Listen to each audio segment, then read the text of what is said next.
तो हेलो दोस्तों, जय जवान जय किसान जय हिंदुस्तान। आपके अपने यूट्यूब परिवार में बहुत बहुत हार्दिक स्वागत करता हूं। तो आज हम कुछ गणित के महत्वपूर्ण सवाल देखेंगे और पढ़ेंगे जो सीटेट टेट केबीएस के लिए इम्पोर्टेंट है। तो आइए पहला सवाल देखते हैं। तीन संख्याओं का औसत 7 है।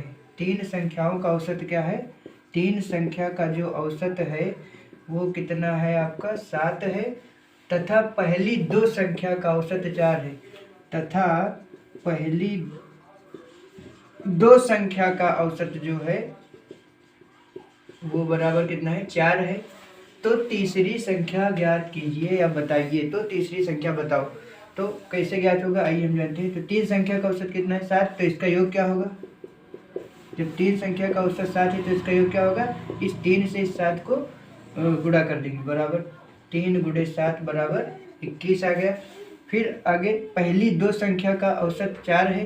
तो पहली दो संख्या, तो पहली दो संख्या और गुणे औसत कितना है? 4। 2 चौको 8, इसका योग 8 आ गया। अब इन दोनों योग को माइनस कर देंगे तो हमारा उत्तर आराम से निकल आएगा, यानी तीसरी संख्या हमारी निकल आएगी। तो क्या करेंगे? 21 में से 8 को घटा देंगे।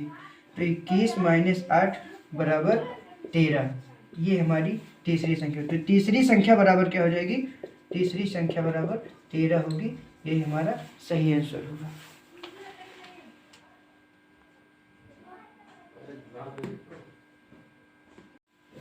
तो आइए दूसरा क्वेश्चन हम लोग देखते हैं।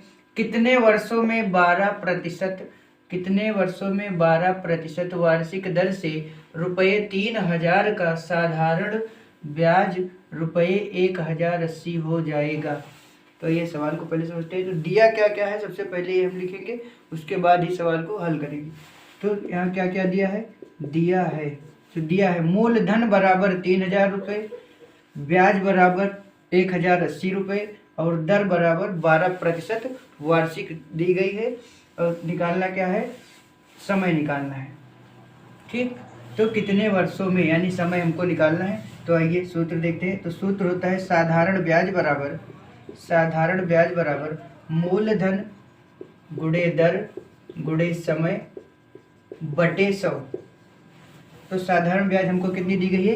1080। तो 1080 बराबर मूलधन कितना है? 3000 रुपये। तो मूलधन की जगह लिखेंगे 3000 और गुणे दर कितनी है? दर है 12%। तो यहाँ 12 गुणे समय नहीं दिया गया है, समय को n से डिनोट करते हैं, n से लिखते हैं, बटे में 100। समय ही तो हमको निकालना है, बटे में 100। अब n बराबर यानी n को इधर ले आएंगे, बराबर का बराबर लाएंगे, बराबर की तरफ 1080 है तो 1080 लिखेंगे। ये बटे में है, ये ऊपर आएगा तो गुणे में हो जाएगा 100 और बटे ये 3000 और जो गुणे 12 है ये आपका नीचे आ जाएगा 1 2 3 गुणे 12। अब यहाँ पर हम इसको सिंप्लीफाई करेंगे यानी सरलीकरण, उसके बाद जो कुछ होगा हमारा समय निकल आएगा। तो 1 0 से 1 0, 1 0 से 1 0, 1 0 से 1 0, 12 1 कम 12, 12 9 108, 3 1 कम 3, 3 3 9। तो समय n बराबर हमारा कितना बचा? 3 वर्ष। यही हमको निकालना था। 3 वर्ष हमारा समय निकल, यही हमारा आंसर। कितने वर्षों में? वर्ष ही निकालना था, इस समय हमारा 3 वर्ष निकल आया। तो आइए हम लोग अगला सवाल देखते हैं। अगला सवाल क्या है? सबसे छोटी भिन्न बताइए। अगला सवाल हमारा क्या है? सबसे छोटी भिन्न बताइए। तो सबसे छोटी भिन्न वाला सवाल हम कैसे सॉल्व करेंगे हम देखेंगे। सबसे छोटी भिन्न बताइए। तो सबसे पहले क्या करेंगे, यहाँ जो 24/25 है, पहले इनको क्या करेंगे? इन चारों को भाग कर लेंगे। जैसे यहाँ पर देखिए 25 को 24 से भाग करना है। 25 को यानी कि 24 को 25 से भाग कर दिया जाएगा। 25 को 24 से भाग कर दिया गया तो कितना आया? 0.960। तो यहाँ पर इसको भाग करने पर कितना है? 0.960।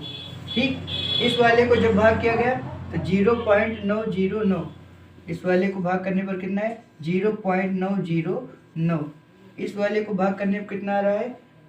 0.990, 0.990। इस वाले को भाग करने में कितना आ रहा है? 0.985, 0.985।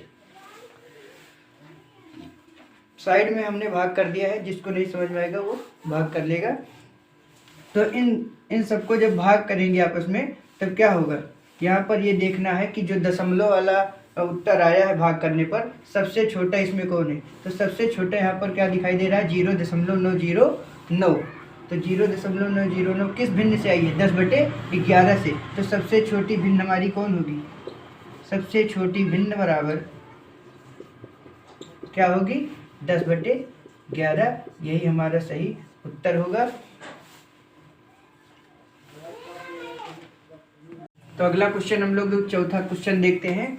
दो संख्याएं 3:4 के अनुपात में हैं तथा इनका लघुत्तम समापवर्त 84 है। लघुत्तम समापवर्त एलसीएम जो है इनका वो 84 है। इनमें से बड़ी संख्या कौन सी होगी।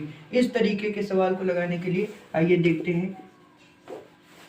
तो दो संख्याएं 3:4 के अनुपात में है। तो सबसे पहले मान लेंगे कि माना हुआ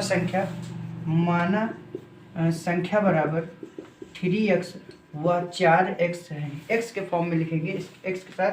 तो माना संख्या बराबर 3x व 4x है और एलसीएम इनका कितना है, लासा जो है कितना है, 84 है। तो एलसीएम बराबर संख्या, एलसीएम कितना हमारा है, 84 बराबर संख्याएं क्या है, 3 × 4 और इंटू जो x माने हैं इसको x। तो 84 बराबर क्या हो जाएगा, 4 × 12 और गुणे x है तो 12x हो जाएगा। तो इधर x को इधर लाएंगे, बराबर के बराबर 84 लिखेंगे। ये गुणे में 12 है, ये चलाएगा बटे में। तो 12 × 1 = 12, 12 × 7 = 84। तो x का मान हमारा कितना आ गया, 7। अब पूछ रहा है कि इनमें से बड़ी संख्या क्या होगी। तो बड़ी संख्या हम देख लेते हैं। दो संख्या है 3 और 4। तो एक तो 3x है, तो इसका जब निकालेंगे तो क्या हो जाएगा 3, और x का मान कितना निकला है 7। तो 3 × 7 क्या हो जाएगा, 3 × 7 = 21। ये तो हमारी छोटी संख्या है, पूछे हैं बड़ी संख्या। तो दूसरा क्या है, 4 है। तो यहाँ पर 4x लिखेंगे और 4 × x का मान कितना है, 7 है। तो 7 रखेंगे, 4 × 7 = 28। तो हमारी बड़ी संख्या जो होगी वो क्या होगी, 28 होगी। तो यहाँ लिख देंगे बड़ी संख्या बराबर 28। यही हो जाएगा हमारा आंसर। तो आइए अगला हमारा जो क्वेश्चन है, क्वेश्चन नंबर 5। क्वेश्चन नंबर 5 क्या कह रहा है, 1 से 30 तक की संख्याओं में कितनी अभाज्य संख्या होगी। तो ये हम लोगों को बताना है कितनी अभाज्य संख्या होगी। तो 1 से 30 तक की संख्या में जो अभाज्य संख्या होती है वो होती है 10। इसमें का जो दूसरा नंबर है वो सही होगा। तो कौन कौन सी होती है ये भी हम देख लेते हैं। तो पहले तो होती है 2, 3, 5, 7। आप लोग कमेंट करके हमें बताना कि कौन कौन सी संख्या होती है और कितनी होती है। 11, 13, 17। जिनको पता होगा इसमें कमेंट करके बताना कि ये हमको पता था। 19, 23, 29। तो यहाँ पर हम गिनती कर लेते हैं, 1, 2, 3, 4, 5, 6, 7, 8, 9, 10। तो 1 से 30 तक की संख्याओं में कितनी अभाज्य संख्या होती हैं, तो होती हैं 10 अभाज्य संख्या। कौन कौन, 2, 3, 5, 7, 11, 13, 17, 19, 23 और 29। तो आइए दोस्तों, आज का जो हमारा अंतिम और लास्ट सवाल है ये है, दो संख्याओं का मासा 11 है। दो संख्याओं का मासा 11 है तथा लासा 693 है।